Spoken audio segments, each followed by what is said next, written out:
Go back. We are on segment 6.6, and in this segment we'll be discussing about unsecured loans, right?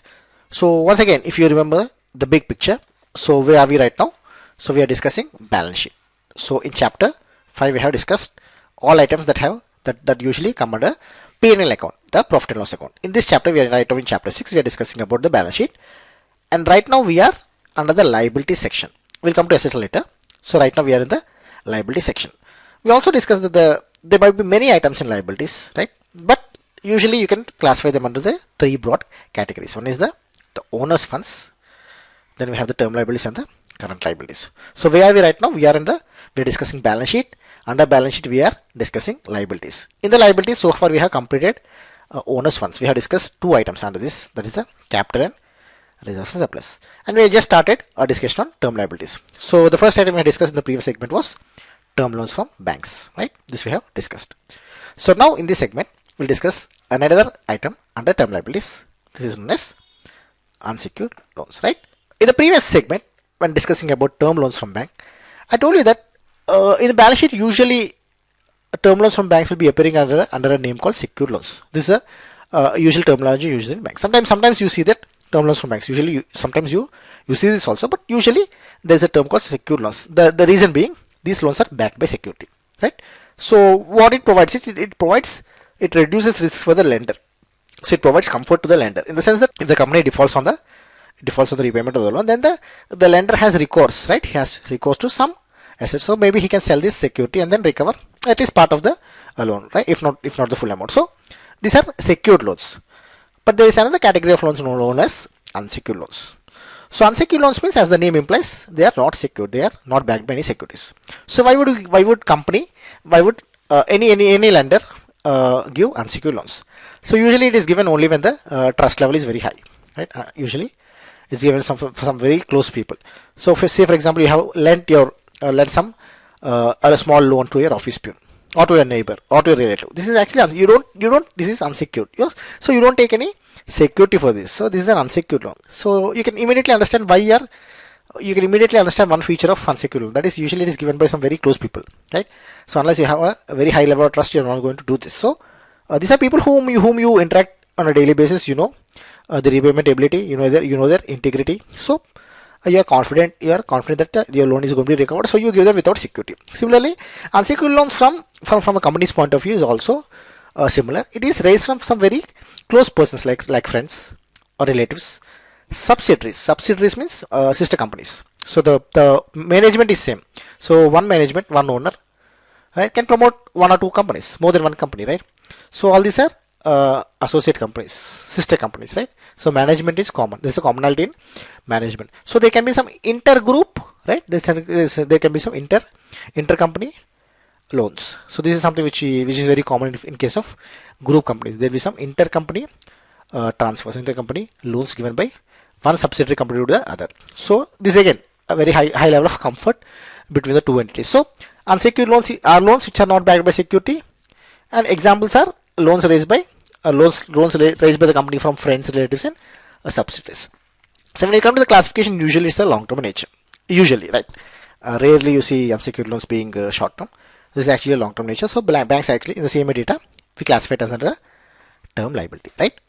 So there are a few points which you need to understand, keep in mind while you encounter the unsecured loans. The first point you need to understand is, in many instances, unsecured loans is just capital in disguise, right? So usually promoters, you see, they will be sort of averse to bring in a huge amount of capital in the form of capital, right? They always say, for example, the business requires an investment of some 10 lakhs by the owner. So what the owner will say is he'll bring some 5 lakhs in the form of capital and 5 lakhs in the form of unsecured loans. So this is also a fund brought by the promoter himself, but will not be pushing it in the form of capital, because there are a couple of reasons for this. One, capital has some expense with it. So state governments might impose stamp duty, right, in case of increase in capital. So the companies would not like to incur expense on this. The other reason is, capital cannot decrease, right, in the case of companies. Okay, partnership and proprietorship is different, but in the case of companies, capital can't decrease. An item called paid up capital it's not going to decrease during the life of the company usually, right? We also discussed this point. So the promoters will not be having flexibility to withdraw this amount. Once it is gone, it is gone. It is blocked, right? This amount is blocked. But unsecured loans is different. Unsecured loans can be repaid. These are basically loans taken by the company from outside parties, so they can be repaid. So if the promoter pumps in money through the form of unsecured loans, they'll be having the flexibility to get that money back. So unsecured loans can be repaid. So what usually promoters do is they'll be pumping in their own money, both in the form of capital and unsecured loans. And this you usually see in the case of small companies, small to mid companies. This is very common. Okay, in case of large, very big companies, you can take unsecured loans. Unsecured loans is usually from sources like subsidiaries, and okay, this is all right, right? But in case of small companies, you always keep an eye on who's actually unsecured, who's actually contributing to unsecured loans. We already discussed in chapter 3. Chapter 3 was actually an optional chapter, but if you had gone through this chapter 3, there you would see we discuss something called ledger. So this is an information that is available. So if you ever want to know who are the persons who have contributed to these unsecured loans, you can always get that information by asking the company. You can just dash off a letter, right? Just ask them, please give us the breakup of unsecured loans, right? Who are the people who have contributed unsecured loans? So they'll just give you the unsecured loans breakups. So and so persons have contributed. So from this you can know whether the owners or close relatives of the owners or have contributed to the capital. Nothing wrong in it actually, right? As far as bank is concerned, you want the promoter's margin. So whether it is a form of capital or unsecured loans, usually it's not that big an issue. But the problem is this is not a firm capital. This can come in and come out.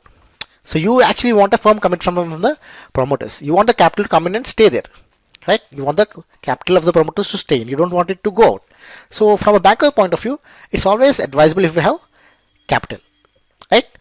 But due to practical reasons, because promoters will be pumping in both capital and unsecured loans, you usually cannot dictate that much, right? Speaking from a practical point of view. So there is a combination of both capital and unsecured loans.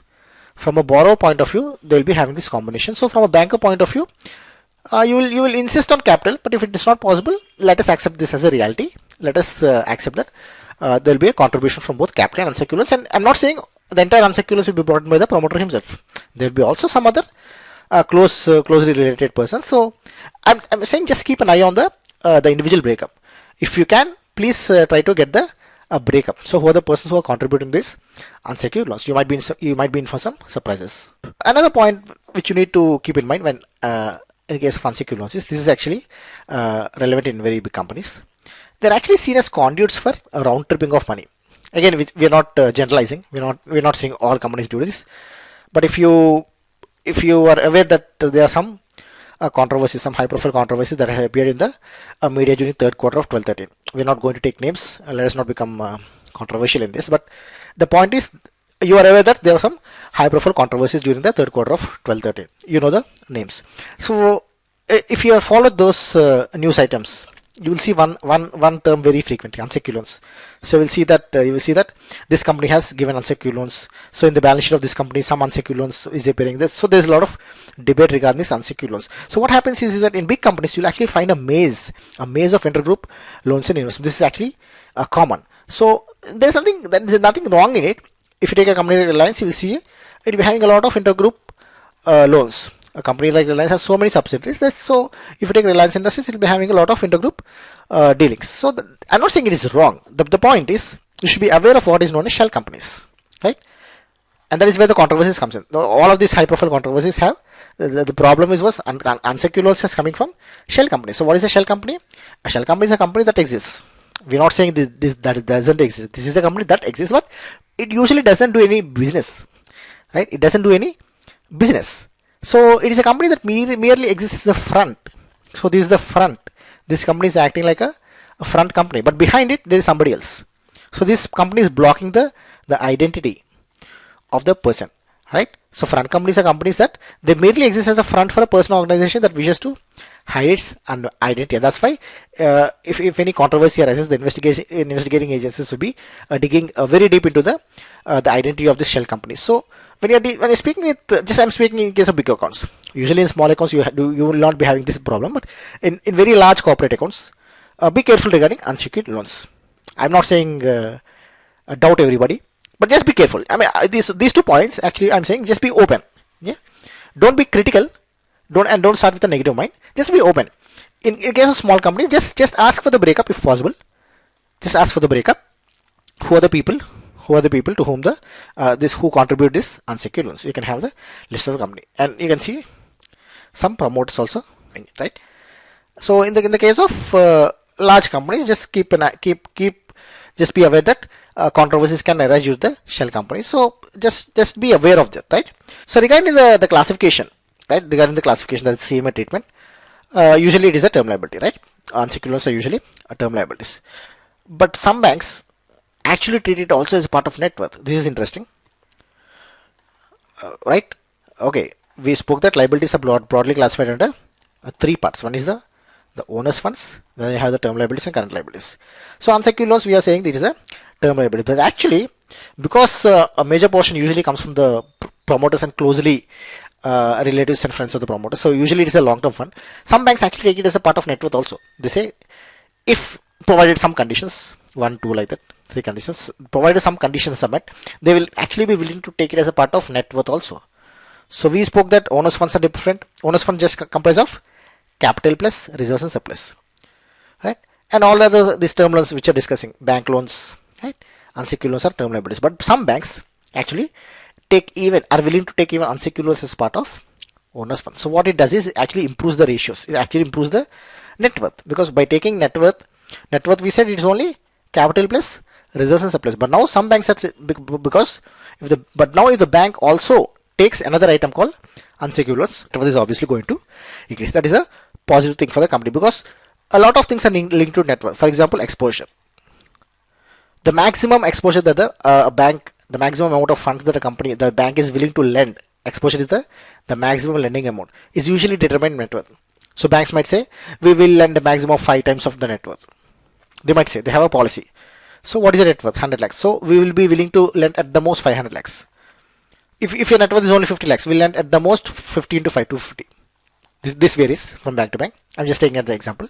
So the company will always have a benefit if it is a higher net worth. So because it will be eligible for a higher loan amount. So by taking unsecured loans as part of net worth, it will be a benefit to the company. And this is something which banks do, because they know that unsecured loans also usually comprises contribution by the promoters themselves or some very close people from the promoters, which are actually not which need not be repaid in the usual course of time. These are not like bank loans which need to be repaid after say 3 or 5 years. These are actually loans taken from some very close people to whom there is no obligation to repay in the immediate future.